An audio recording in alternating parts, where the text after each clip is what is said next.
আমরা বিকেলবেলা চলে এলাম নদীর পাড়ে।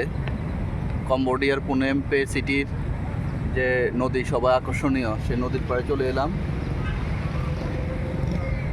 আর আসার সময় আমরা আখের রস নিয়ে আসলাম।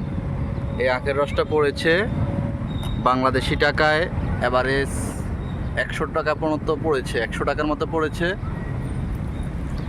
আর এই পাশে অনেক হোটেল আছে, পিছনে অনেক খাবার হোটেল আছে। যেসব বাংলাদেশিরা খাবার হোটেলের জন্য বলেছেন যে খাবার হোটেল আছে কি না, অনেক খাবার হোটেল আছে, অনেক বাংলাদেশি আছে, অনেকগুলা বিদেশি আছে। তবে বাংলাদেশি বিসমিল্লা হোটেলটা পপুলার, মোটামুটি সবাই চিনে। ওইখান থেকেও আপনারা খেতে পারেন। এবং কি মালয়েশিয়ান এবং অন্য অন্য হোটেল আছে, পাকিস্তানি আছে, ইন্ডিয়ান আছে, সাউথ ইন্ডিয়ান আছে, সব রকম হোটেল আছে।